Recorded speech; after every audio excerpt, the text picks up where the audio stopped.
各位弟兄姐妹，大家平安。在新的一年，祝大家新年快乐，新春恭喜。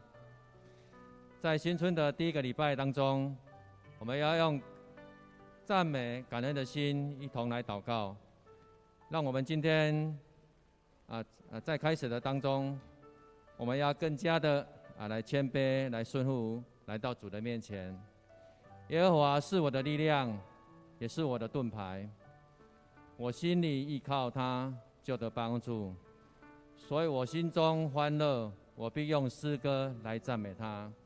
这个时候，我们一同来聆听上帝的要对我们说的话语，轻轻听，轻轻听，我要轻轻听，我要侧听主声音。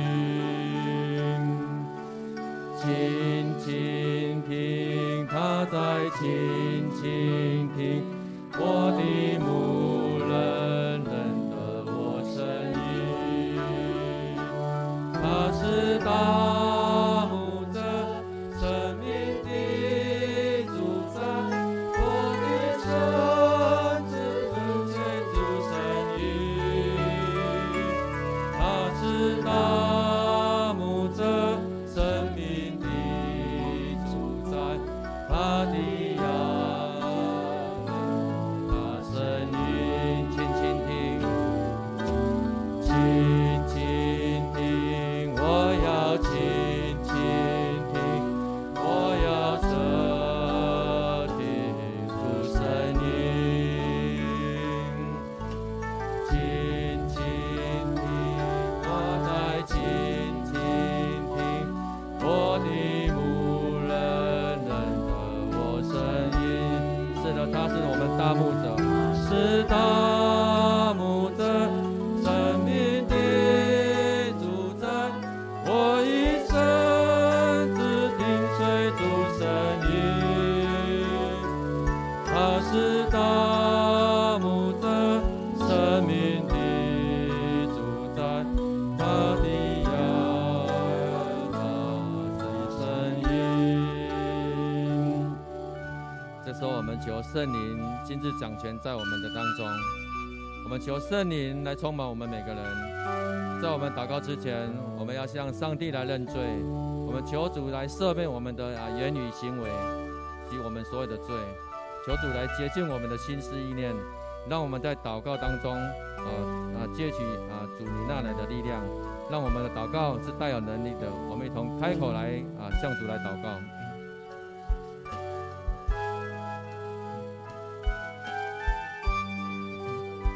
亲爱的主耶稣，谢谢你在农历的春节当中，你带领我们出入都得蒙神你的保守与带领。主啊，这个时候我们要献上我们的感谢与赞美，因为我们相信主耶和华你是大有能力的神，你是我们的王，也是我们的救主。主啊，求你来赦免我们一切所有的不义，所有罪恶。主啊，求你来接近我们的心思意念。主啊，我们要单单的来敬拜你，我们要单单的来赞美你。主啊，你是给我们有足够的力气、足够的力量，也足够的恩典。你是引导我们走信心道路的主。主啊，你是万军之耶和华。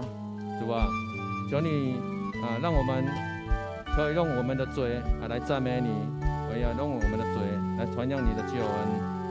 主啊，当我们欢喜，当我们失落难过的时候，我们确信主你的应许不离弃我们。主啊，求你让我们成为一个有福气的人，有恩典的人，在未看见、未尽力之前，主啊，我们要照着你的旨意来喜悦，来荣耀你。是的，他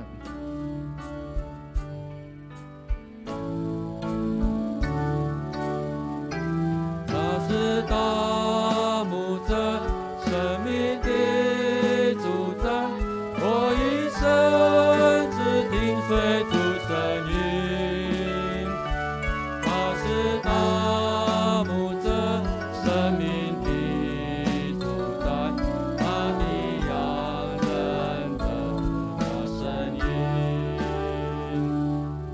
在新的一年，我们要为我们的教会来祷告。我们求神设立更多的目标以及意向在我们的教会当中。我们要为我们的教会长子同工来线上祷告，也为我们的教会小组团队来线上祷告。我们一同开口来为这几件事来开口祷告。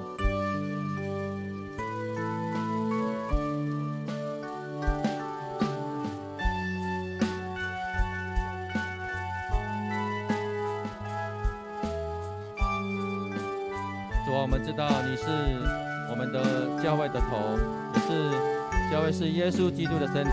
主啊，求你赐给我们每个人都有一个强壮的身心灵。主啊，我们将我们所要传讲的福音，我们要用我们各种的方式来传扬给给别人，来祝福别人。主啊，我们为我们教会来线上祷告。我们求神赐下合一的灵在我们的当中。主啊，你复兴的火要再次点燃我们互相教会。主啊，我们愿意委身来传主你的福音。我们要因着福音，主啊，我们的生命要得到祝福与改变。我们因着福音，我们的生命会得到永生。我们因着福音，我们要与主有更亲密的关系。主啊，我们要在新的一年里，我们要更加的来渴慕神你的话语。主啊，我们愿意热心的参与各样的服事福音的事工，让我们的小组团契以及团队生活的这样的一个福分，就浇灌在我们每个人的生命当中。主啊，求你再次恩膏牧师、我们长子同工及我们的牧区、及我们的团队小组及我们的团契同工，都有属天的恩赐及合一的灵，能够有智慧的来领受主你那来的启示。主啊，求你大大的显明大大的意向及大大的使命。主啊，我们愿你同行天路。他是大牧者，生命的主宰，我一生只听随主声音。他是大牧者，生命的主宰，他的羊认得他声音。接下来我们要为在新的一年当中，我们为着我们每个人的家庭的各种关系来开口祷告。我们求神来帮助我们教会的弟兄姐妹，他们的经济来源是充满丰盛的。我们要为着我们教会所有的软弱的肢体来开口祷告。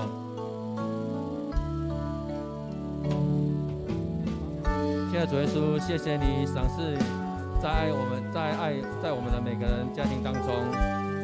主啊，我们要经历你的同在，我们要经历你的喜乐与平安。主啊，我们要为着我们家里面还有未信主的人来线上祷告。我们求主来帮助我们，在我们的日常生活当中，能够活出基督的样式。主啊，我愿意我们的行动以及来吸引他们来认识上帝。主啊，我们因着你的爱，让我们彼此相连结。主啊，求你让我们在夫妻以及亲子的关系当中，有很好的一个关系，有好的一个突破，有好的一个见证。主啊，你是丰富供应，在我们工作上都能够胜任，在我们的财务上能够有所突破，在我们今年的经济上都能够稳定。主啊，我们愿意做你意爱的好管家。主啊，求你赐给我们多用的恩典，也让我们在病痛中更加的来亲近你。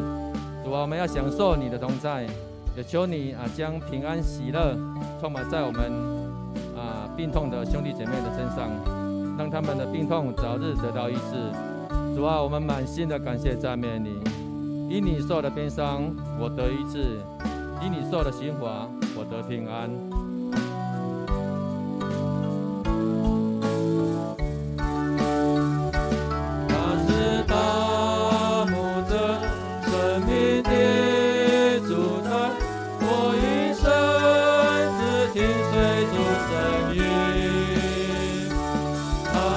大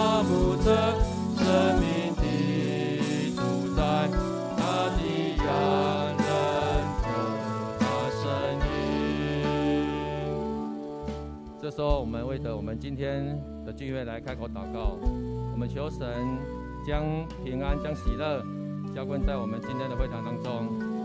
我们要为着我们的牧师今天所要讲的讯息分享来祷告，也要为我们今天所有的服事的同工向主来祷告，也为着我们今天所有的会友及能够有更谦卑的领受教导，我们一同开口来祷告。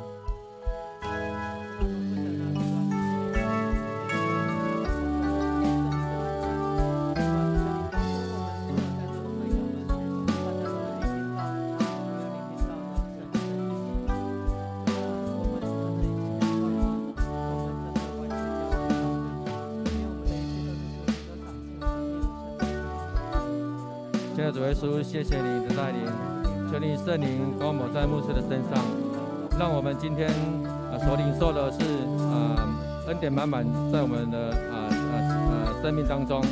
主啊，求你浇灌在我们今天所有的服事同工上面，让他们的服事是带有喜乐、带有能力的。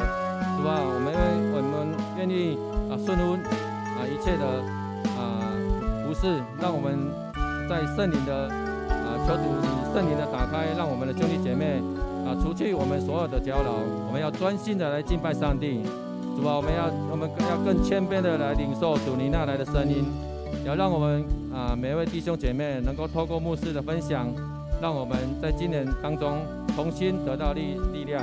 主啊，你的话语是带有盼望，是带有能力的。主啊，我们愿意献上我们的感谢与赞美。求你来降临，求你来医治。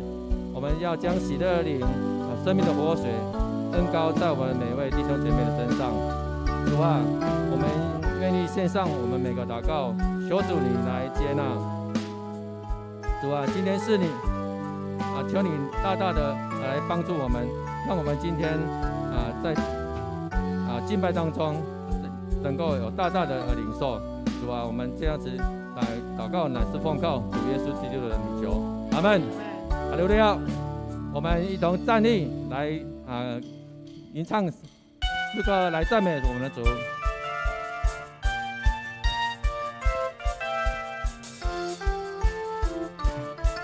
我们是上帝的子民，神的子民，何以奇迹，热切期盼遇见你。天要敞开，神的道传遍，因为我们渴慕寻求你。神的子民，何以奇迹，热切期盼遇见你。天要敞开，神的道传遍，因为我们渴慕寻求你。在这里，在这里，耶稣你现在在这里，我相信，喜乐的江河在这里，荣耀彰显奇妙神迹加显明，天上国度降临在这里。神的子民，何以奇迹，热切期盼遇见你。天要敞开，神的道传遍。主啊，我们渴慕的来寻求你。在这里，在这里，耶稣你现在在这里，我相信，喜乐的江河在这里，荣耀彰显奇妙神将显明，天上国度降临在这里，你的灵在这里，这里就有自由，生命自由运行不止境。一声沧海星星，坚定不断升起，期待伟大神作奇妙事。你的灵在这里，这里就有自由，生命自由运行不止境。一声沧海星星，坚定不断升起，期待伟大神作奇妙事。在这里，在这里，耶稣你身在这里，我相信，我相信，喜乐的江河在这里，荣耀彰显奇妙神奇叫显明，天上国度降临在这里，在这里，在这里，耶稣你现在在这里，我相信，我相信，喜乐的江河在这里，荣耀彰显奇妙神迹将显明，天上国度降临在这里，荣耀彰显奇妙神迹将显明，天上国度降临在这里。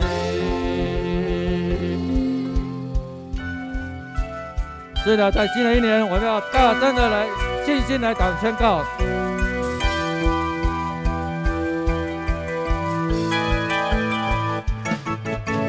星星看着流来与你之地，星星跟随云主火主带领，甩开不是介绍要你的话语，在巨人面前得胜有得胜。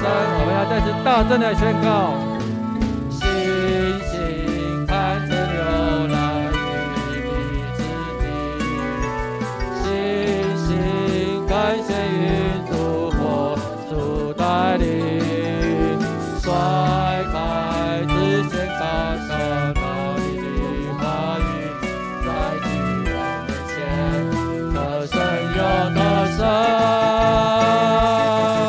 盼望能力都因耶稣的恩，平安喜乐不能够夺去，在敌人的面前你为我摆设筵席，这是我的身体宣告。星星看着流来与你之地，星星感谢云主火主带领，甩开之前宣告你话语，在巨人面前得胜有得胜。星星看着流来与你之地，星星感谢云主火主带领，甩开不是只宣告你的话语，在巨人面前得胜有得胜，盼望能力都因耶稣的名，平安喜乐不能够夺去，在敌人的面前你为我摆设筵席，这是我的身体宣告。我们来再次的得胜宣告。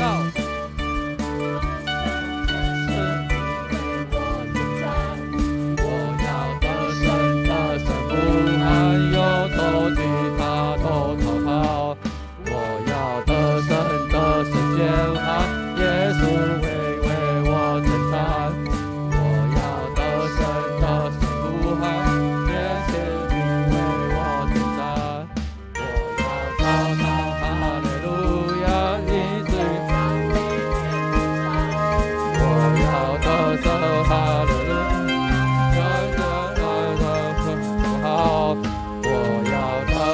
哈利路亚，天天赞美，天天唱。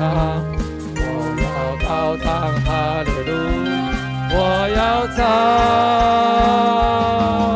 能望能力都因耶稣的名，平安喜乐不能夺去。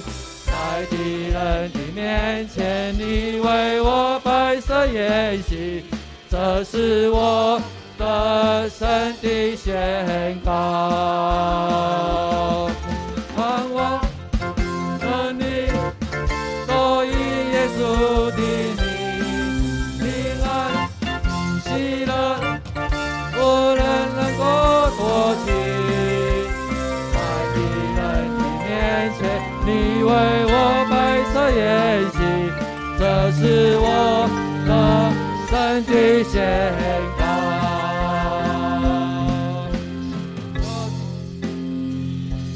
高举双手赞美你我主，全心全能都给你耶稣，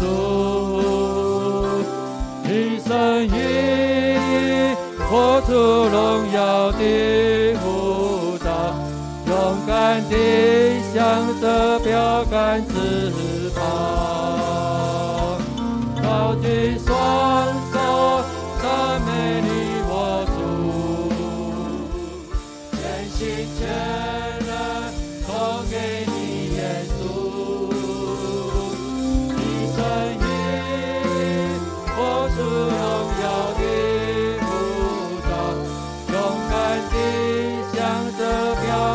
直跑。是的，主耶稣，我们要将自己在线上活祭，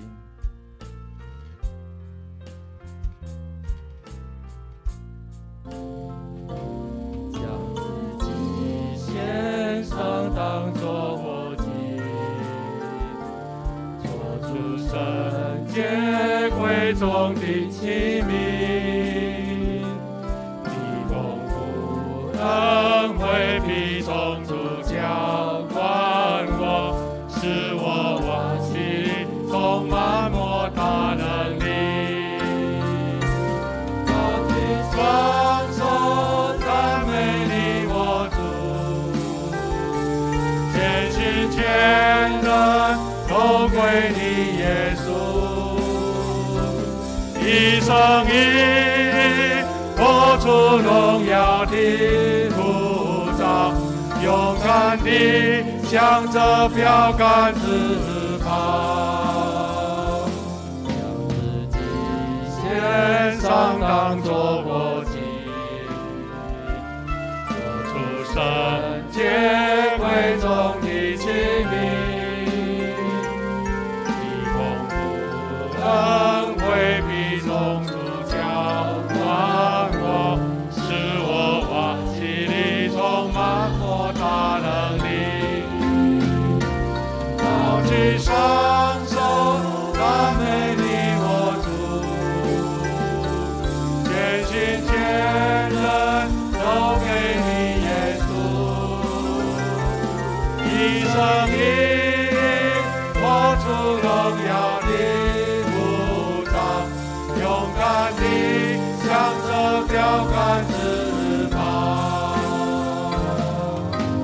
跟随耶稣，爱我的主，我爱你耶稣，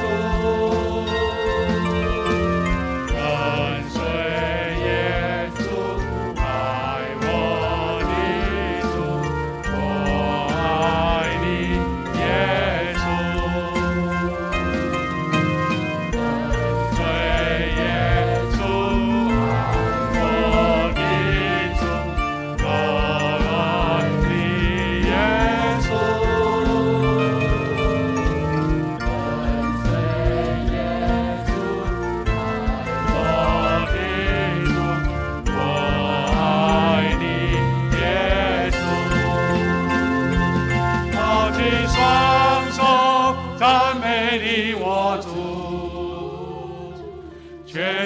全人都给你，耶稣，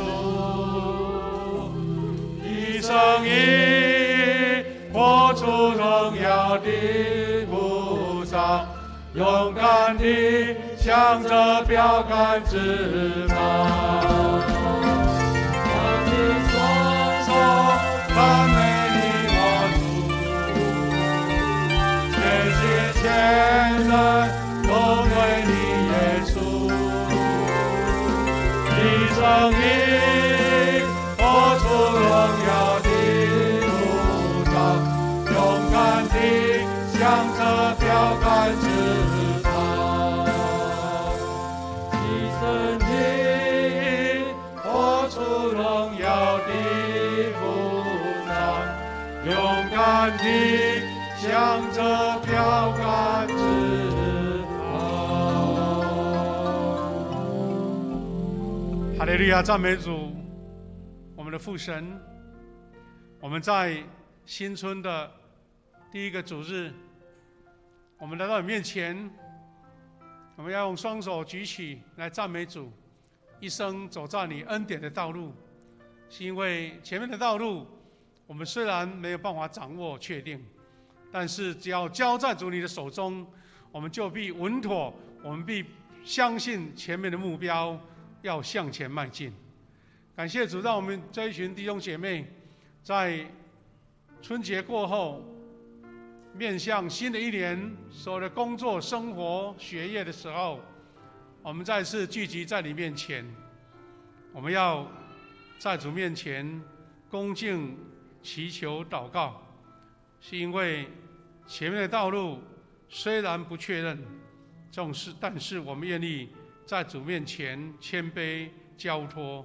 愿我们今天的敬拜，凡事都荣耀给你，也为每一位弟兄姐妹得着新的力量、新的智慧、新的动力，来为主为教会来为主做见证。感谢主，让我们今天的聚会得神的恩典，每一个弟兄姐妹得上帝的祝福。我们要学习主耶稣教导我们的祷告文，来一起祷告说：我们在天上的父，愿人都尊你的名为圣，愿你的国降临，愿你的旨意行在地上，如同行在天上。我们日用的饮食，今日赐给我们，免我们的债，如同我们免了人的债，不叫我们遇见试探，救我们脱离凶恶。因为国度、权柄、荣耀，全是您的，直到永远。阿们。我们大家请坐。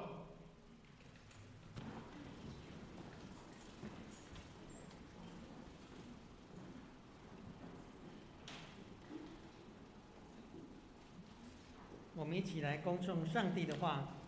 上帝的话记载在两处的圣经节，以赛亚书43章第10节到第11节，然后我们第二处是在路加福音第4章第16到第19节。那我们一起来念：以色列人啊，你是我的见证，我选你们做我的仆人，要使你们认识我，相信我，知道我是唯一的上帝，除了我没有别的上帝，过去没有，将来也不会有，唯有我是上主，唯有我是你们的救主。第二处是耶稣来到拿撒勒，他长大的地方，在安息日，他照常到犹太会堂去。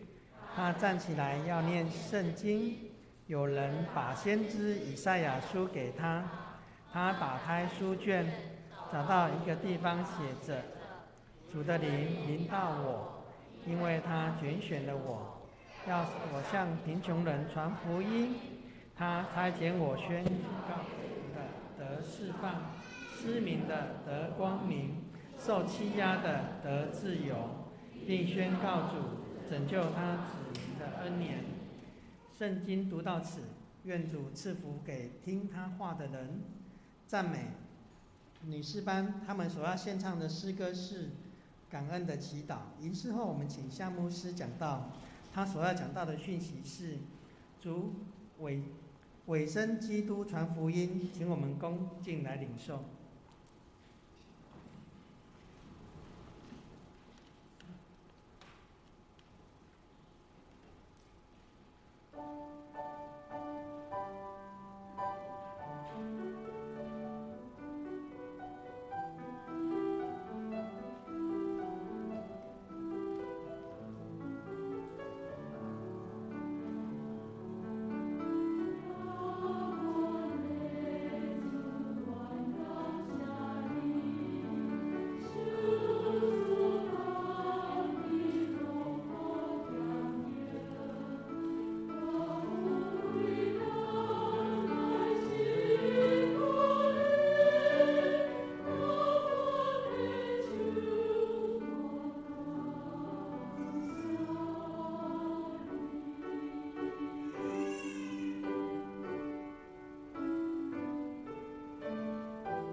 我们也一起用掌声来赞美神，感谢主，谢谢女诗班连2场美好的服事。我们在分享主的话前，我们一起先来做祷告。慈悲父神，感谢你让我们在新春过后的主日，我们许多人外出旅游或是探亲，有美好的聚集。感谢让我们平安回到自己可爱的家，特别回到主你所爱的教会。我们在迎接新的一年，所有的生活、工作、家庭挑战的时候，我们愿意在你面前谦卑祈祷，愿主的爱在我们当中，你的恩典赐福也在我们当中。前面的道路，因为有倚靠，我们就有确信，恩典的道路是神为我们预备的。我们要学习怎么样照着你的话语来走，让我们在一生当中为主做见证。我们这样感谢祷告，奉靠主耶稣基督得胜的名，阿们。感谢主，我们今天在春节的2个主日刚好都是在假期当中这个是平常在长假当中很难见到的了所以呢，还在春节的气氛当中，我们是不是给隔壁的我们给他们祝一下，说新的一年得更丰盛的生命，好不好？来给隔壁祝一下，新的一年我们得更丰盛的生命，感谢赞美主。也许有的人在外地还没回来了有的外出，但是我们知道，在神的恩典之下，我们无论在线上或者在实体的，我们都得神的祝福跟恩典。今天的主题叫委身基督传福音，主要是我要在今年的教会的主题当中2个面向。第一个面向是丰盛生命做见证，活见证；第二个是我们要委身基督来传福音。我们看到刚才我们读了2段经文是很有启发性的。以赛亚书43章，他在勉励当时的百姓，虽然遇到挑战、遇到苦难、遇到国家衰微的时候，但是他要以色列百姓说：“你们是我的证人，就是我的见证人。我选你们做我的仆人，要使你们知道认识我、相信我，我是唯一的上帝。”看起来在承平的时期，在平安顺利的时期，你觉得这个也没有什么奇怪，理所当然顺顺当当的。但是你一旦挑战、遇到挫折，甚至遇到失败，甚至遇到亡国的时候，你还能确认主是唯一的上帝吗？那这个就是一个属灵的挑战，也是一个国家的挑战，一个民族的挑战。以赛亚先知勉励以色列百姓说：“你们要确认我是唯一的上帝，你们要做见证，因为神他本身就是自有永有的，但是见证他的人才是让人家看得见。所以呢，他说除了我没有别的上帝，过去没有，将来也不会有，他是唯一的，是自有永有的，是阿尔法，是欧米伽。他说唯有我是上主，唯有我是你们的救主，你们的救主。”表示你除了他以外没有任何的拯救，这是以赛亚对当时时代的一个百姓所做的宣告。那主耶稣呢，在这段经文当中，他也是引用了以赛亚书的宣告。我们看他这段话怎么写，他说：“耶稣来到拿撒勒，他长大的地方，就是说他在他们的故乡的会堂。”他站起来要念圣经，那到底那个时候呢？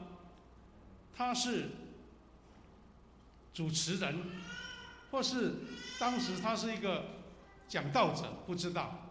但是他就是那个时候要读圣经，有人把圣经拿来给他，他就打开找到一个地方，什么地方呢？就是以赛亚书。他念的这段话非常非常的重要。他说：“主的灵临到我，因为他拣选了我，要我向贫穷人传佳音，他差遣我宣告，被掳的得释放，失明的得光明，受欺压的得自由，并宣告主拯救他子民的恩年。耶稣讲的这段经文已经是好几百年前以赛亚宣告的。那时候的国家社会情境跟主耶稣来要传天国的福音当然有不同的背景，但是同样一个原因是以色列百姓都活在一个受压制的时代，没有自由的时代。那从耶稣讲的这些话，我们可以从实际的文字当中去看见，但是我们更重要的是从属灵的方面去看见，因为这些话语如果是在不同的情境里面、不同的国家里面、不同的民族、不同的时代，都有它不同的诠释。那我们可以从属灵的方面来看见这段话语。我们富强教会今年的年度主题叫做丰盛生命活见证，委身基督传福音。我记得在1月16号的时候，用第一个主题跟大家分享。我谈到说美国他们在调查 Z 世代就是大概1990年以后出生的这些年轻人，问他们说：你们听福音是什么样的福音，让你们最能够感动？他们的回答是说：我要看见有人活出信仰，而不是用口头跟我辩，因为文字、资讯、资料，我看的不比你们少，但是你没有真正活出信仰。换句话说，我们所领受的福音，从小或是几年前才信主，你到底要跟人家讲什么，才人家让人觉得你的福音是正确的？他就说要活出信仰，这个才是一个有吸引力的传福音。我们也提到说，主耶稣他说我是羊的门，换句话说，要透过主耶稣他为我们做的牺牲，借着他的宝血的遮盖，我们才能够真正赢得丰盛的生命。每一个人都想得到丰盛的生命，你我大家都喜欢大家都需要但是为什么他是要依靠主耶稣才能得到呢？换句话说，主耶稣唯有他的属灵的看见生命的改变，我们才能真正的得到。所以主耶稣才在约翰福音10章第8节说：凡在我以前来的都是强盗，然后我来的目的是要使他们得生命，而且是丰丰盛富的生命。因为之前来的盗贼来，无非是要偷、要杀、要毁坏，我来是要使你们得生命。所以关键点是我们每一个人的追求大概没有什么差别，但是怎么样追求，怎么样得着？耶稣说：我是好牧人，好牧人为羊舍命。约翰3书第2章，我们上一次分享的主题是见证在主里面的丰盛。约翰长老跟该犹这位弟兄说：亲爱的朋友，我祝你事事顺利，身体健康，正如你的灵性健全一样。这样的祝福是每一个基督徒有资格得到的，而且应该得到的。但是怎么样得到？就是透过圣灵的工作，以及我们热诚的追求。所以后来有人把三拍子的祝福引申为五重的祝福，就是说在我们现代的生活有这样5重的祝福，我们常常用来祝福别人，也为自己的家人祷告。就是我们要有身体的健康，有事业的兴盛，有喜乐的心，有美好的人际关系，以及灵命的健壮。这些是我们得到丰盛的生命。换句话说，我们每一个人的努力都会有结果，但是要真正得到丰盛的生命，在主里面得到真正完全的富足，是因为有圣灵在里面。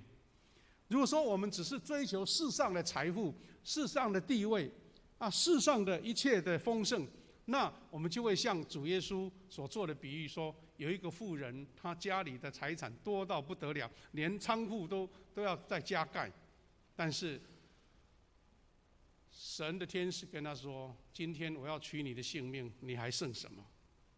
所以基督徒所谓的丰盛，绝对不是所谓物质上的，而是真正灵命所有的健全跟丰盛。因为丰盛你会关注到别人，丰盛你会看见人的需要，丰盛你会看到这个社会它的不公平，你愿意主持公义。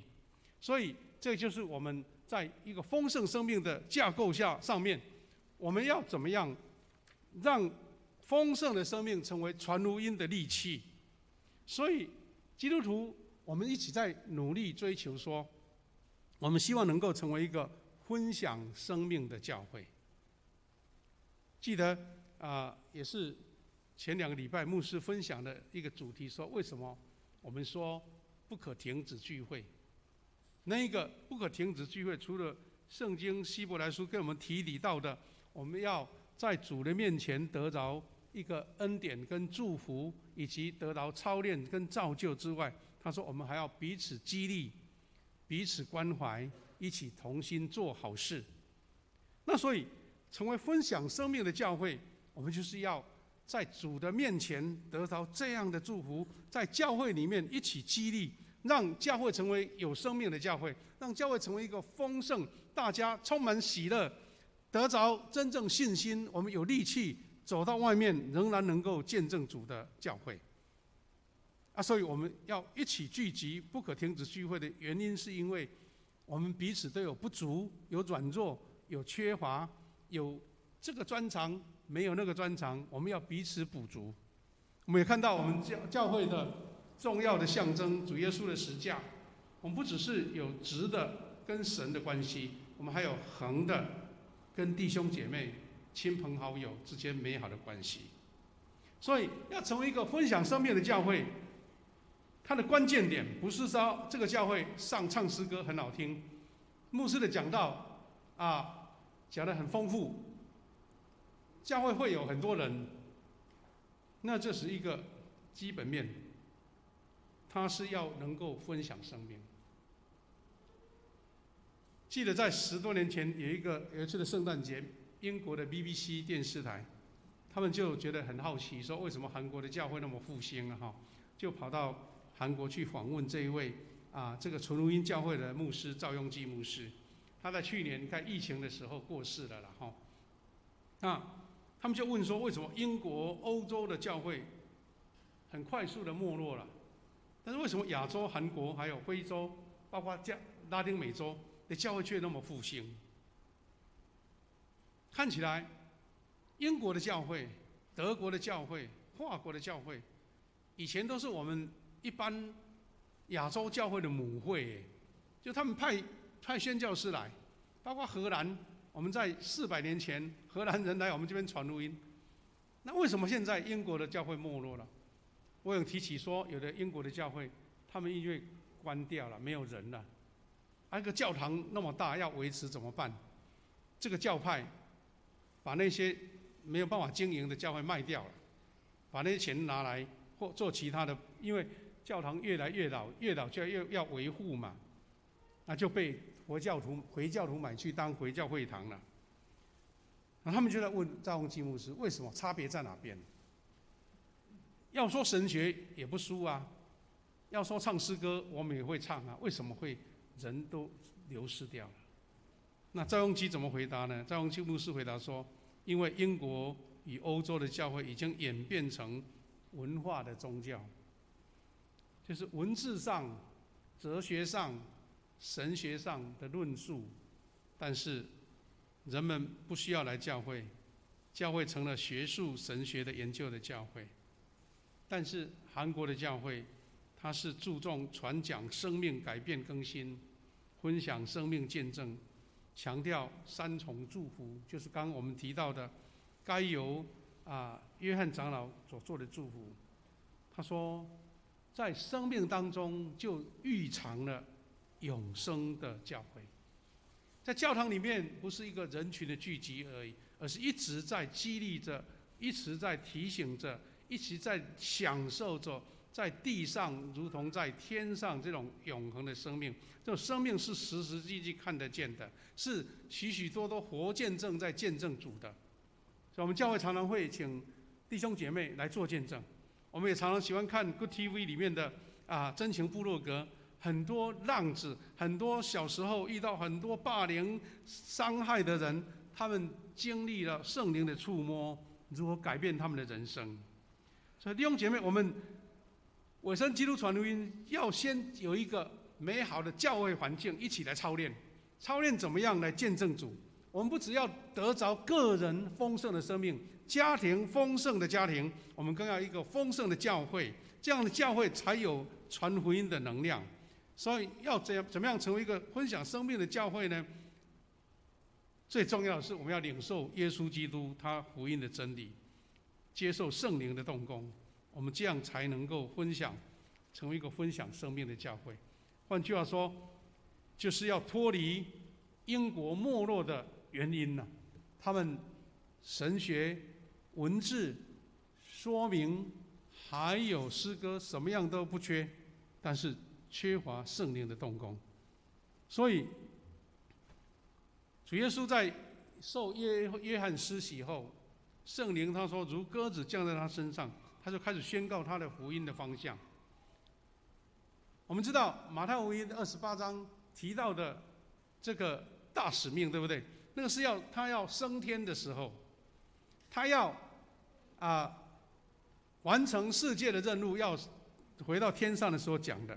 但这个是他开始的时候，他开始要服侍神的时候，他说：“上帝的灵临到我，上帝的灵临到我。”这个怎么说呢？就是表示说他是要靠圣灵的工作，主的灵临到我，因为他拣选了我，要我向贫穷人传佳音，他差遣我宣告被掳的得释放，失明的得光明，受欺压的得自由。所以是这几个项目是耶稣他的工作的主轴：宣告天国的福音，教导门徒活出见证，医治就是病得医治，生命得改变。这些都是主耶稣他3年的工作的内容。所以弟兄姐妹，我们看见说，主耶稣他说我们教会是基督的身体，教会是基督的身体，那圣灵就好像身体的灵魂一样。我们空有这个身体，但是没有灵魂，没有智慧，没有思想，没有看见。那像如果没有圣灵的同在，教会就像刚刚提到的那一些已经失去圣灵工作，只有学术、只有文化、只有历史的教会，看起来是头头是道，看起来是很丰富的这个资产，但是就活不出生命。因为我们知道欧洲的基督徒，他们认为他是基督徒，但是他不一定要去教会。他认为我懂得圣经也不比你牧师少，我在社会也可以做我要做的事情。他把教会看成是一个团体而已，不能在教会里面得到生命的能力。那我们怎么样去脱离这样的困境？教会怎么样来继续追求？他说，唯有圣灵同在的教会才能产生动力。牧师的鼓励也许有效，但是大概没2下子，没几天。长老执事的鼓吹邀请，你也讲，顶多只是应付一下，因为你的动力很快就消失了。特别是没有诱因，所以需要圣灵的动力，才能克服人的软弱。为什么你要花时间来办福音小组？为什么你要花时间去访问那些初信的基督徒？为什么你要去关怀那些软弱甚至病痛的人？如果没有圣灵的动力，你会发现很劳苦，越做越累。所以你是因为圣灵的同在，主耶稣所赐下的圣灵，活出耶稣基督的教导，那我们才能够成为真正改变生命的教会。因为改变生命的教会，它随时随地都在向人见证这个丰盛的生命，随时随地都在向人传福音。所以弟兄姐妹，在新年的开始，我们教会的主题是委身基督传福音。我们就看看刚刚圣经给我们怎么样的提醒。以赛亚书43章10节到11节这样教导我们，它有3个重点，一个是我们是主的见证人。圣经告诉我们，他说：“以色列人呐，你们是我的见证人。”那换句话说，他没有讲说以赛亚你是我的见证人，牧师你是我的见证人，某一个长老是我的见证人。他说是你们，而且是以色列百姓啊，所以没有单独个别的啦，就是整个群组、整个族群都是上帝的见证人。而且他说：“我选你们做我的仆人。”也没有讲说我选你呀，选你们做我的仆人。所以见证人跟仆人是我们跟神连结、跟神一起同工的一个重要的关键。而且上帝这样子肯定，而且完全没有任何疑问的这样宣告说：除了上主，没有别的上帝。你要成为见证人，就只有我这位上帝成为你们的主。他说：“我有上帝是我们的救主。”那这个是以赛亚当时在面对以色列百姓，在遇到灾难、遇到亡国、遇到困境的时候，他们在失去信心的时候，以赛亚告诉他们说：“不要怕，你们是见证人。”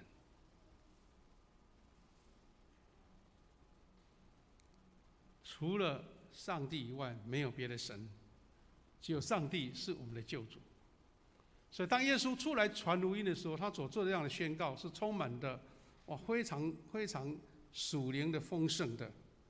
因为主耶稣在那个时代也是亡国的时代，也是罗马帝国统治的时代，所以有人把路加福音看作是社会福音，看起来那些都蛮有革命性的语言呐。但是我们知道，当时有当时社会的情境，你知道。当时有那些混锐党他们有那一些革命分子想要推翻罗马帝国的统治，所以主耶稣做这样的宣告，而且到后来他为百姓、为了人来钉十字架，我们就知道他讲的实际上不是完全是实质上这个社会情境、政治情境的改变，他们是认为这些以色列百姓他们要改变的是他们属灵的部分。如果说属于肉体的、属于社会的、属于俗世的这些话语，有人在做的时候，他只是改变一个政体，改变一个时间，但是耶稣所讲的是一个生命的改变。所以他这样讲说，释放能力的根源是什么？他没有讲说我是一个领袖，你要跟我，他就想说主的灵临到我，因为他拣选了我。这句话不只是在讲耶稣了，耶稣也在宣告说，我们每一位跟从主的门徒，你们也要是被圣灵所拣选，而且差遣了我，拣选了我。那我们在不同社会情境当中，我们比较看重的是这个属灵的方向，就是灵命的方向，是我们内心的方向的层次。耶稣所宣告的是指向这样子，是全人身心灵得释放的福音。因为你知道每一个国家不同的情境，那一些看见社会的需要的，是我们得属灵生命之后才做的事，但是你要先自己生命得改变。所以第一个他说，向穷人传福音，是在什么穷人呢？不只是物质的贫穷了，它是我们灵命的贫穷。所以我们要让人家得着圣灵里面的富足，在灵命里面的富足，喜乐、平安、信心、有盼望。这一种富足比肉体上的富足更重要。也许有穷人，我们捐助他，他只不过得到暂时的一个饱足而已。一个最好的一个对照就是，当彼得跟那些门徒要到圣殿祷告的时候，他们不是在美门前面碰到一个乞丐吗？那乞丐想要讨个饭，讨个一点钱，能够度过他的一天。但是彼得跟他宣告说：“金和银我都没有，只有把我所有的给你，就是奉主的名，你起来行走。”这个就是一种属灵的改变嘛。那我身上如有钱，100块、200块，顶多是让你活1、2天，但是我要奉主的名，你起来走。所以这个是一种向贫穷人传福音，在我们的属灵层次是一种心灵的富足，改变他那种贫穷的心理，改变那一种那个缺乏的心理，而是在主里面是丰富的。当然，我们也可以实质上是跟得到这样富足的心灵的时候，你会发现有一些人可怜，在生活上不足，我帮助他，这是后面你形成的行为。有几段经文可以做这样的印证。哥林多后书8章9节说：“你们已经知道我们的主耶稣基督的恩典，他本来是富足的，却为了你们的缘故，使自己成为贫穷，目的是要你们由于他的贫穷而成为富足。”主耶稣为什么贫穷？他就舍去嘛，他为我们牺牲嘛，他为我们钉十字架嘛，他为我们流出宝血嘛，是为我们的富足是在神里面灵命的富足，我们得着新的生命，得着永恒的生命的应许。那这个跟实质上物质上没有直接的关系，是在属灵的层次，主耶稣为我们成为贫穷，我们就等为富足。但是另外一种是因为你在各方面富足，你就有能力去帮助别人，这个是基督徒所得到的。你知道，在教会传福音的历史当中，那些捐助穷人、帮助穷人的，随时都是一个优先的程序。所以这段经文说，哥林多后书9章11节说：“他也要使你们富足，随时有慷慨施舍的能力。”这个有一个顺序的，你如果不够富足，你怎么有慷慨的能力呢？是因为你已经足够了嘛？你觉得多了也是放在那边没用，我愿意帮助别人啊。记得最近教会有2个事工，蛮有一个激励的。第一个是我们在圣诞节前呢，我们跟那个信望爱基金会合作，他们捐出一笔款项，那教会也相对配合就是他去买全年的礼券呐，因为他觉得说，如果用现金的话，不一定是实质上的，还有教会加上一些物品，那我们就邀请由区公所所挑选的100个家庭，他们来到教会里面，教会用圣诞的福音祝福给他们说祝你们在圣诞新年的时候有一个小小的礼物，那温暖你们的心，一直祝福。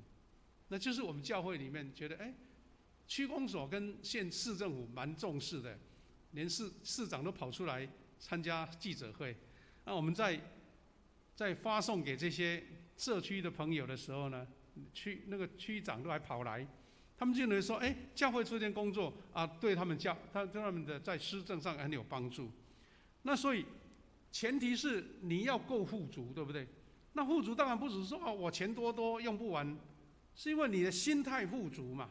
你觉得我已经够了，所以我愿意帮助别人嘛。我在看一本那个传记的时候，他就提到说，他小时候呢，刚好碰到美援时期美援你有听过，在我这个年纪都碰到过就是当时因为韩战过后嘛，台湾不是被美国协防吗？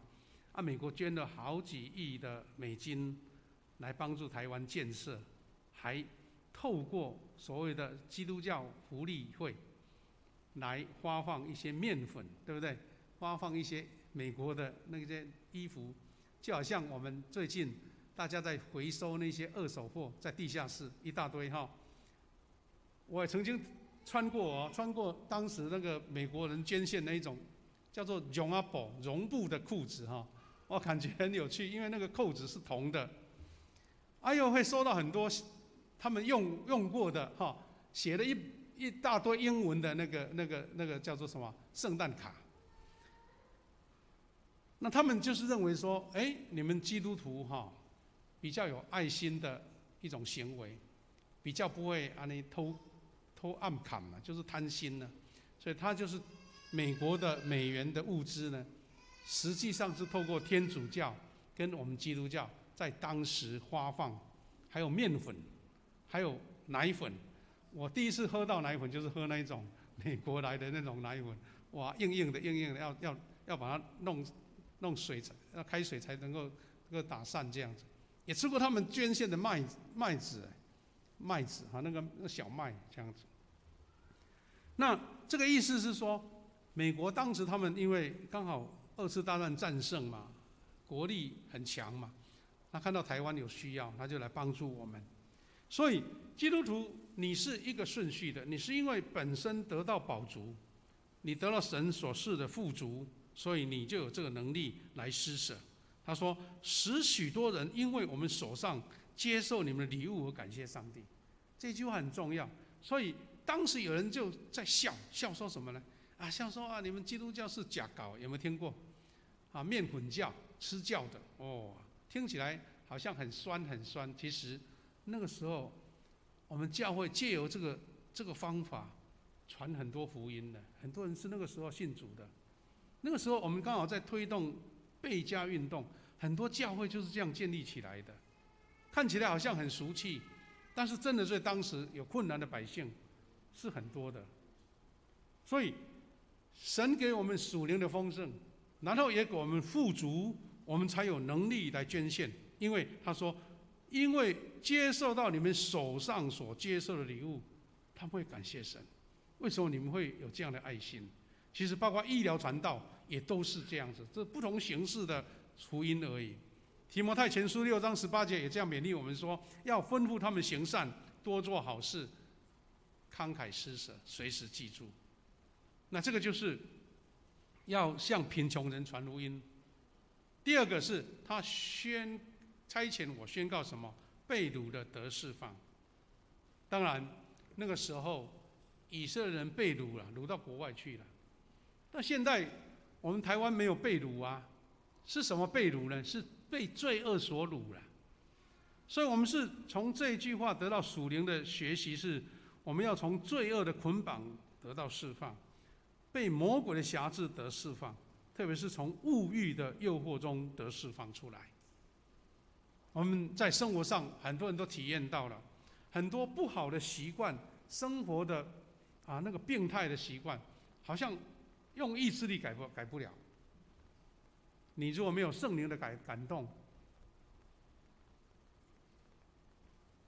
跟圣灵的改变就改变不了。所以台湾人也很聪明，他就常常讲说，这个人喜欢喝酒、酗酒的，他说是酒鬼，对不对？他这个人喜欢赌博，赌博鬼、保镖鬼，为什么会把鬼加上去呢？他就觉得这个人讲不听嘛，讲没用嘛，就是有这种魔力把你捆绑嘛。所以耶稣他讲的，我宣告被掳的得释放，在现代的社会，是我们从自己的困境当中，心灵的软弱的地方，你的忧伤、你的失志、你的沮丧，从那边释放出来。再来是失明的得光明，我们要看见说，神要打开我们属灵的眼睛呢，看见上帝隐藏的丰盛。我们常常有些人来到教会读圣经，或是参加各种小组聚会，你没有属灵的眼睛一打开，你会发现说，好像这些只是形式上的而已，听一听就过了。但是当神给你属灵的眼睛，你会看见那个丰丰富富的丰盛，是神要给你的，所以你愿意去追求，你愿意去得到。第四个是受压制的、受欺压的得自由，宣告只拯救他子民的恩典。受欺压的得自由。我们现在是一个民主的时代，也许有人受霸凌也不一定了哈，或是有一些不公平的那个法律所压制，但是我们更重点是我们的生命的压制，在精神、在肉体、在环境、在工作上、在你的职场，或是你的生活情境当中受压制。这样的压制也许没有法律上的规范，是你要从里面走出来。有时候你忧愁，你睡不着，你心中充满了沮丧，有时候是被你的环境所压迫的，在你的职场所压迫，在这个社会的环境所压迫的。请你记得，耶稣宣告说，你受欺压的要得自由，从神得到自由。而且我们更刚刚所讲的一样，从恶者辖制所带来的疾病、忧郁、经济的衰败要得释放。受压制跟得释放，在属灵的层次是非常丰盛的。感谢主，主耶稣交给彼得，他说有一个天国的钥匙。马太福音16章19节说，我要给你天国的钥匙，你在地上所禁止的，在天上也要禁止；你在地上所准许的，在天上也要准许。换句话说，我们对照刚刚以赛亚书所提到的，你们是我的见证人。我相信主耶稣对彼得所做的宣告，不是在他个人身上，而是神在应许我们成为神的门徒，我们就有这个属灵的权柄来做宣告。所以我们一起回应主耶稣的宣告。我们知道，在福音的传播方面有不同的面向，不完全是口头上头头是道，拉着人来讲福音。福音的宣告有5个面向，有学者这样研究说，福音的5个面向，最上面的是你有一个好的敬拜，跟神的关系非常的亲近。右边这一个是服务，你愿意去服侍别人。第3个，你要接受教导，你要接受操练。我们不论是幸福小组的操练也好，小组的操练也好，我们各种事工的操练，包括我们的敬拜团的操练、圣歌队的操练，都是一种学习教导。再来，你要一个团契。团契的意思不是一个名称，而是你跟弟兄姐妹美好的互动、美好的生命的交流。然后左边这位是见证，你要用丰盛的生命来为主做见证。弟兄姐妹，我们在成为一个传播生命改变的教会，你必须要依靠神的能力、圣灵的能力，给我们那看不见的能力。我们常会称呼叫做第4度空间的灵性。我们在看得见的是3度空间嘛，但是那些看不见的能力从神而来。这个圣灵的能力，让你思想上、在信心上面、在梦想上面、在语言上面都得着这样的能力。你都知道，有时候同样讲一句话，有人无动于衷，但是听了某一个人讲话，这句话成为如雷贯耳、醍醐灌顶。这句话对我有什么启示？那不是这个人口才多好，他的声音多柔美，或是多么的浑厚，而是圣灵在工作。我们期待神，向神祷告，圣灵赐给我们那种看不见的能力。最后，我们是要领受教会从主耶稣得到的使命，有公义，有饶恕，有释放。我们回到刚刚我们提到了赵永基牧师受访问的时候，我们的富强教会是要做文化性的教会，唱歌很强，读圣经很厉害，哇，每样事情都做得很好，但是没有圣灵。还是说我们要成为一个有生命的教会？有生命，那前面所拥有的这一些就成为有力量。在我们东邻的日本，他们的神学也很强，很多学者哇不得了，他们的研究圣经研究得很深入，但是他们在社会上没有什么见证的力量，所以在基督教、天主教在日本是非常的没落，他们只是形成他们这一个团体而已。愿神赐给我们这样的智慧跟能力，确信圣灵像风像火运行在我们当中。我们一起用马可福音9章23节，耶稣给我们勉励，来彼此勉励说，在新的一年，我们成为一个委身基督传福音的人。马可福音9章23节，我们一起来念好不好？备来。耶稣说：“你说你若能，其实有信心的人，什么事都能。”感谢主，愿你若能，有信心的人，什么都能做。我们一起要来唱一首诗歌，来回应主的呼召。这首诗歌大家很熟哈。这一生最美的祝福，这一生最美的祝福，我们通过这个诗歌来回应主的呼召。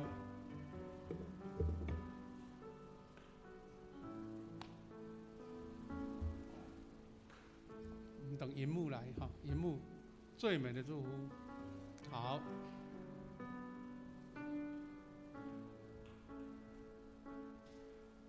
在无数的黑夜里，我用星星画出你的恩典如晨星，让我真实的见到你。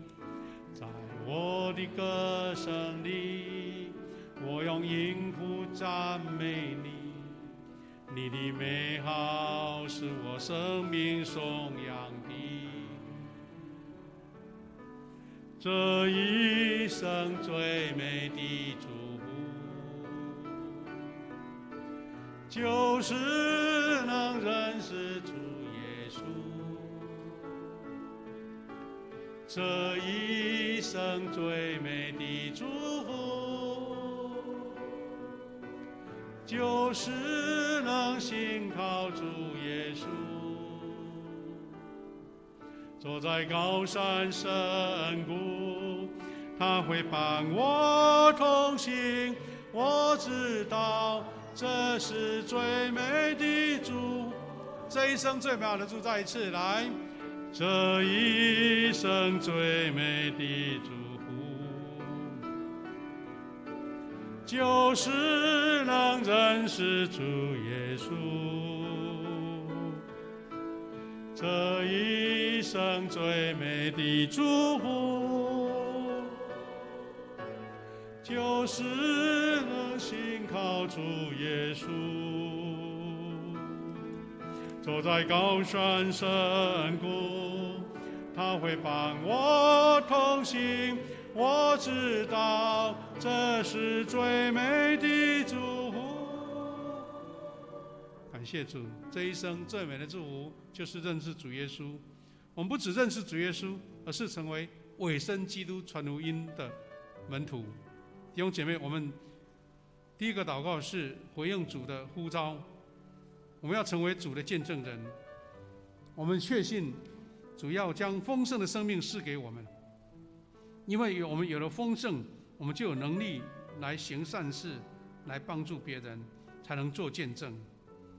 求神赐给我们这样的能力，让我们宣告主拯救他子民的恩典。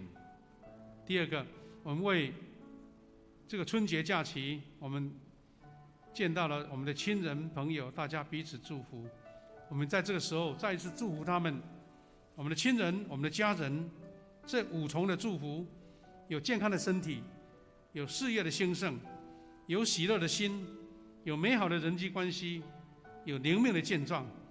为家人、为自己提名来做祷告。第三个，我们也为教会，还有在外地旅游或是要回到自己工作生活的地方，求神保守，在春节过后重新得力，如鹰展翅上腾，在新的一年用工作生活的丰盛来见证主。也为病痛的弟兄姐妹献上祷告，求主赐下医治。也为自己的需求、困境、困难，求神来除去这样的缠累，让我们得到生命的释放。我们一起开口，为自己的生活、为自己的家庭来一起来做祷告。亲父神，感谢赞美你的恩典，你的能力浇灌在我们当中，你的喜乐在我们当中。主，我们奉你名祝福，让我们成为主的见证人，让我们为家人的祷告，每一个家庭、每一个亲人，大家得到五重的祝福：有健康的身体、事业的兴盛、喜乐的心、美好的人际关系、灵命的健壮。愿神赐福这样的恩典在每一个人身上，因为我们有丰盛的生命，才能有能力为主来做见证。感谢赞美主，让我们因为先知的呼召，我们要成为主的见证人。主啊，我们也为春节这段时间，每个弟兄姐妹在家里面或是探亲，大家彼此祝福的时候，愿神的生命恩典也在他们当中，让我们在新的一年有得到能力、智慧，所做的更加丰盛，为主做更好的见证。特别是教会中有病痛的姐妹、弟兄姐妹，求你也赐下医治。我们也有教会的姐妹蒙主恩召，求你赐下怜悯、安慰在他们身上。感谢赞美主，感谢赞美主。亲爱的天父上帝，在你面前献上感谢，因为我们今年所宣告的主题“丰盛生命活见证，委身基督传福音”，成为我们今年努力的方向。我们在各个层面随时祷告，随时恳求，愿神在各层面让我们得到丰盛，在经济上，在工作上，在健康上，在子女的方面，在家庭里面，主啊，你的丰盛加倍赐给我们，让我们因为得着丰盛，不是自己享乐，自己满足，而是愿意分享更多的人。因为神呼召我们成为你的见证人，我们在生命当中活出见证，为主基督来传福音。我们为教会中病痛的弟兄姐妹献上祷告，请你施下完全的医治在他们身上。我们也不舍我们教会张美玉姐妹在除夕的时候蒙主恩召，主啊，求你施下安慰在这个家庭，让他们知道他们不孤单。教会弟兄姐妹彼此的代祷，施下上帝的安慰在他们身上。感谢赞美主，求你神继续带领我们新的一年有得着能力往前迈进，每一天活在主的恩典中。祷告奉耶稣的名祈求，阿们。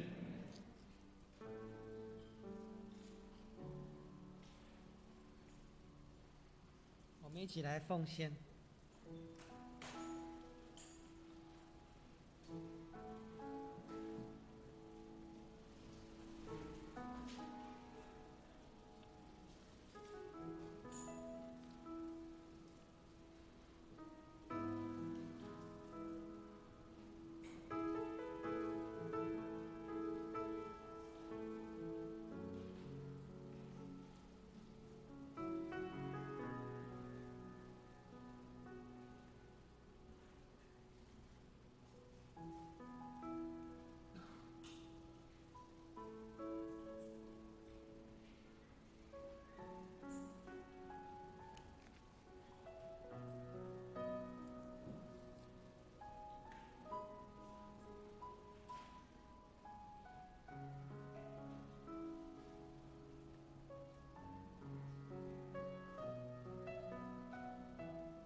请我们齐力来吟奉献的诗歌。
请坐。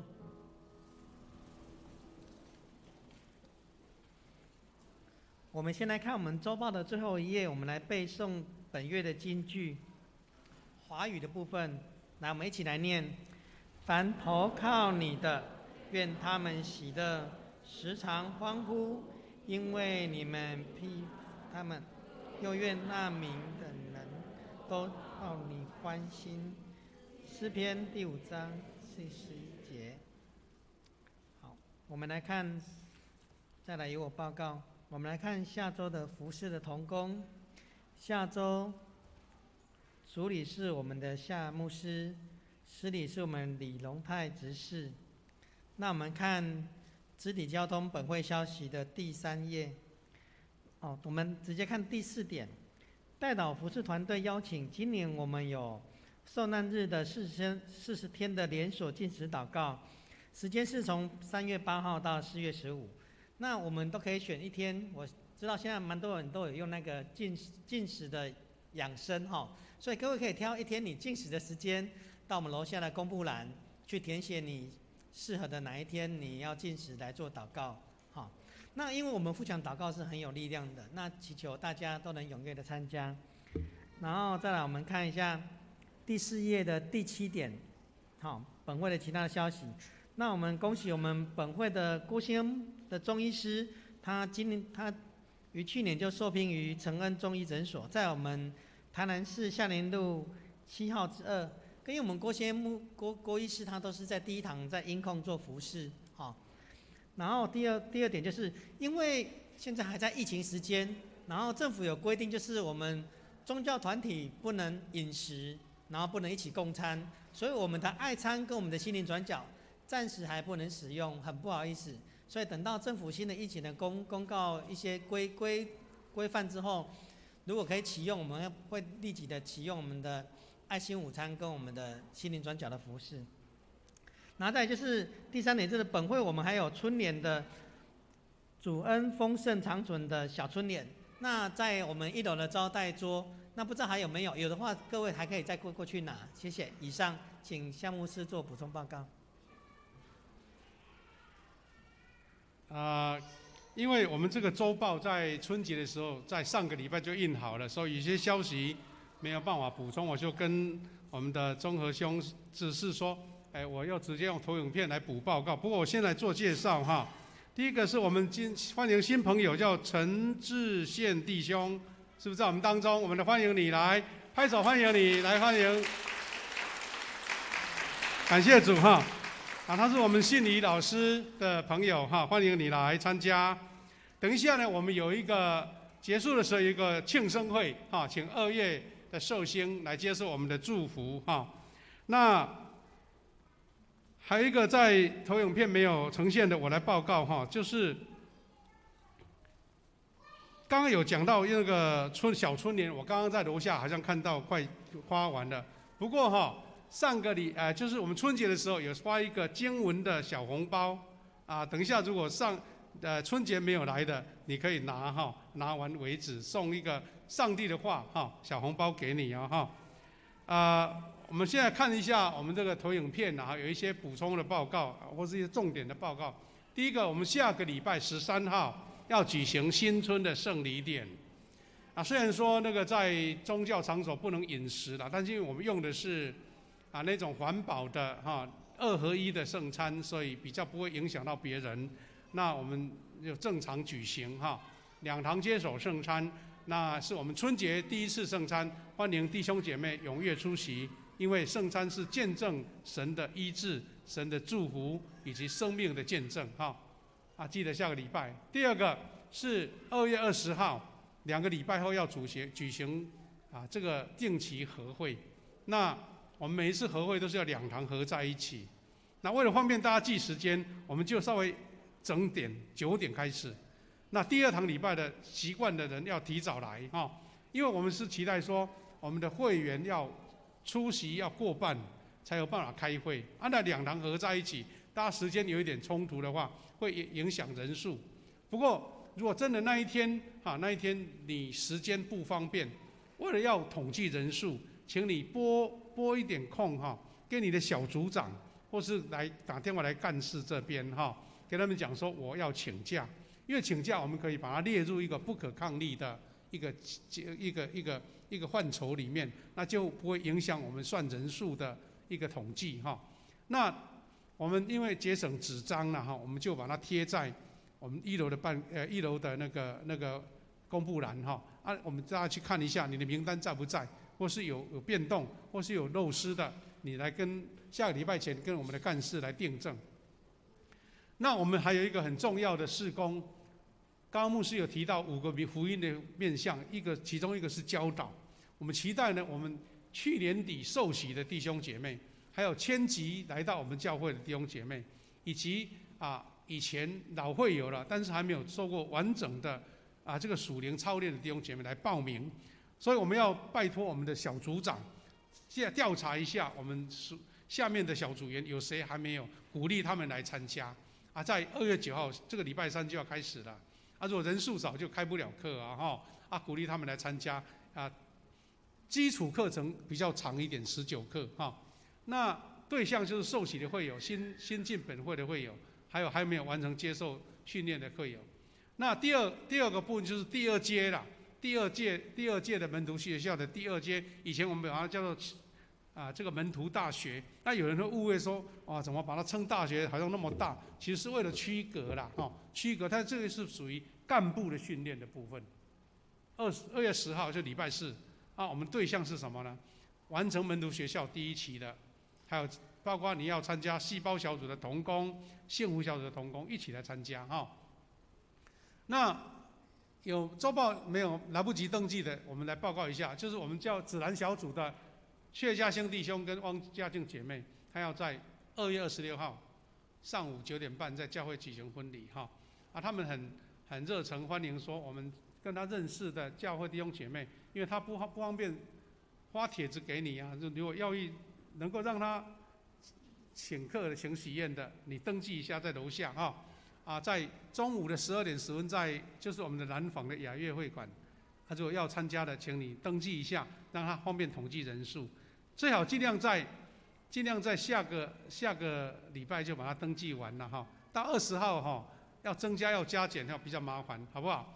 在下个礼拜就登记完，等一下礼拜结束就下去登记了再来就刚刚有讲爱心午餐暂停，因为政府规定说宗教场所不要饮食了那我们就遵照规定，大家中午就用自己的方法来解决午餐那希望很快能够恢复我们看那个爱心午餐的团队，他们宣布恢复，我们就恢复那另外就是我们一起关怀丧礼的关怀，那也来不及报在周报上，就是我们教会的张美玉姐妹，她在1月31号蒙主恩召享受71岁那这个告别式要在2月12号的礼拜6上午11点，要在殡仪馆怀帝厅举行请大家为他们代祷这个家庭也是我们教会一个很奇妙，跟他们认识，他们从印尼回来的好像他的子女今天有没有来有在在外面等一下要跟他们谈一下有关丧礼的流程了那我们为他们代祷。那一天呢，我们要请第二组的长职前去协助，而且我们也邀请圣歌队，还有我们的西道小组的弟兄姐妹去做唱卫诗。如果你能够参加你们就自行在那个时间，我们大概10点45就到了我们在那边稍微整合一下队伍整合一下这样子，因为我们也继续为这个家庭来做代祷。好，我们这样做报告，谢谢。等一下我们要做庆生会好。颂龙，我们来唱颂龙的诗歌，请我们起立，唱完后我们请牧师祝祷。我的神，我的王我要称颂你的名，我要永远称颂你，我要天天称颂你。愿主耶稣基督的恩典、上帝的慈爱保守、圣灵的相通扶持，在新的一年恩典满满，在每一个弟兄姐妹身上，从今年、现在直到永远。阿们。阿们。阿们。阿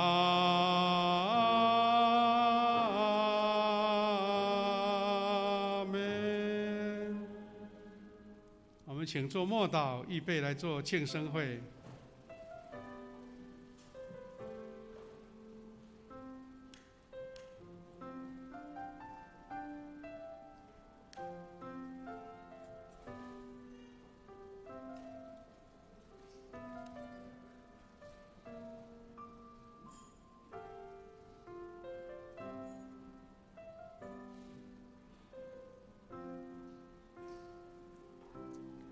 各位弟兄姐妹，我们在离开前，我们来为2月份的寿星来庆生。有没有国语的？有没有国语的？有国语的哦，华语的对。我们要一起唱这一首生日快乐歌，请2月份的寿星请起来，让我们为你祝福好不好？我们要请郑元珍姐妹等一下来吹蜡烛哦，来，祝你生日，祝你生日快乐，愿主祝福给你，祝你生日。元珍姐妹来，Happy birthday to you, Happy birthday to you, Happy birthday, Happy birthday, Happy birthday to。我们请拉口罩来吹蜡烛，来，慢慢来啊，拍照啊，1、2、3，拍手，感谢主。也祝福每一位在新春大家得恩典得祝福，我们一起来做这些寿星来祝福祷告。谢天父上帝，感谢你在春节喜乐的气氛下，我们为2月份寿星献上祷告。主啊，他们不止在家里面，在生活中的朋友为他们祝福，我们更要得到从天上来满满从天上开天门倒下来的恩典跟赐福在他们身上，让他们在一生中走在神的恩典中，也他们所做的工作、生活、家庭、身体都蒙神的祝福，也让他们在生活上有力量为主做见证。我们也奉主的名来祝福每一位弟兄姐妹，有的也许还要回到自己工作的岗位，求你在保守我们交通出入都平安。再次献上满满的感恩跟祝福祷告，奉耶稣基督的圣名，阿们。好，我们彼此祝福，大家平安。好，慢走，大家平安。